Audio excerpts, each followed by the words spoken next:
വൈറലാവുക എന്ന് നമ്മൾ പുറത്തുനിന്ന് മീഡിയ എന്ന് നോക്കുമ്പോൾ അത് കണ്ടിട്ടുണ്ട്. പക്ഷെ ഇങ്ങനെ അങ്ങോട്ട് വൈറലാവുക എന്ന് പറയുന്നത് അത് രേണുവിനെ സംബന്ധിച്ചിടത്തോളം അത് അത്ഭുതപ്പെടുത്തുന്ന രീതിയിൽ അങ്ങനെ ട്രെൻഡിങ് ആയി സ്വയം അങ്ങനെ തോന്നുന്നുണ്ട്. കാരണം വൈറലാകുക എന്ന് പറഞ്ഞാൽ ഒരു മാക്സിമം കുറച്ച് ദിവസം അല്ലേ, അത് കഴിഞ്ഞ് പിന്നെ ആ ട്രെൻഡ് കഴിഞ്ഞ് അടുത്ത ആള് വരും.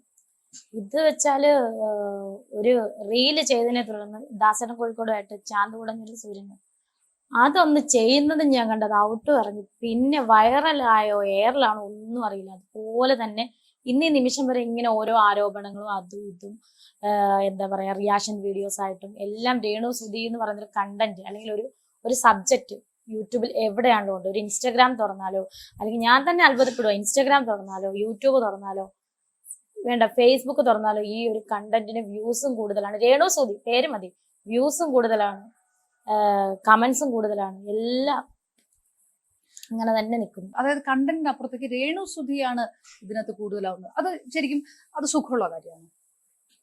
സുഖമുള്ള കാര്യമാണെന്ന് വെച്ചാൽ നല്ല കാര്യങ്ങളൊക്കെ നമുക്ക് എന്തായാലും മനസ്സിന് സുഖം തരുന്ന കാര്യങ്ങളാണ്. പക്ഷെ നമ്മൾ മനസ്സിൽ പോലും കാണാത്ത ചിന്തിക്കാത്ത കുറെ കാര്യങ്ങളൊക്കെ വരുമ്പോൾ അത് ഭയങ്കര സത്യമല്ലെന്ന് നമുക്കും അറിയാം, എഴുതുന്നവർക്കും എഴുതി പിടിപ്പിക്കുന്നവർക്കും അറിയാം. പക്ഷെ അതൊക്കെ കാണുമ്പോൾ നമ്മൾ ഓർക്കും ഇതെന്താ സംഭവം, ഈ ഒരാളെ ഉള്ളോ ഈ സോഷ്യൽ മീഡിയക്കകത്തോ അല്ലെങ്കിൽ ഇങ്ങനെ കണ്ടന്റ് വരാൻ ഈ രേണു സുധി മാത്രമേ ഉള്ളോ എന്ന് ഞാൻ ചിന്തിക്കും. വേറെ എത്രയോ ആൾക്കാരുണ്ട്, അവർക്കാർക്കും ഈ ഒരു പ്രശ്നങ്ങളൊന്നും ഇല്ലല്ലോ. രേണു ആദ്യം വല്ലാതെ ഒന്ന് വിഷമിക്കുകയൊക്കെ ചെയ്തിട്ട് പിന്നീട് വല്ലാതെ ഇതങ്ങ് ഫേസ് ചെയ്യാം എന്ന് തീരുമാനിക്കും. ബോൾഡായിട്ട് മറുപടി പറയാം. പിന്നെ ആ മറുപടികളുടെ ഒരു ബഹളമായിരുന്നു. അതങ്ങനെ അങ്ങനെ ഒരു അല്ല, നമ്മൾ കുറെ നെഗറ്റീവ് നോക്കുന്ന എല്ലാം നെഗറ്റീവ്സ് ആണ്. നെഗറ്റീവ്സ് ഞാൻ ഓരോ കാര്യത്തിൽ പറയുന്നത് നെഗറ്റീവ്സ് എല്ലാം എനിക്ക് ഓരോ അവാർഡ് പോലെ അല്ലെങ്കിൽ പൂമാല പോലെയാണെന്ന് പറയുന്ന സത്യമാണ്. കാരണം അത് എന്തായാലും പ്രതികരിച്ചിട്ട് കാര്യമില്ല. ഈ നെഗറ്റീവ് ഇടുന്ന മിക്ക ഫേക്കുകളാണ്. എന്നെ അത്ഭുതപ്പെടുത്തുന്ന വേറെ കാര്യം പെണ്ണുങ്ങൾ തന്നെയാണ്. ഞാൻ പ്രൊഫൈൽ നോക്കുമ്പോൾ ശരിയാണ് പെണ്ണുങ്ങളുടെ പ്രൊഫൈലിൽ നിന്നാണ്.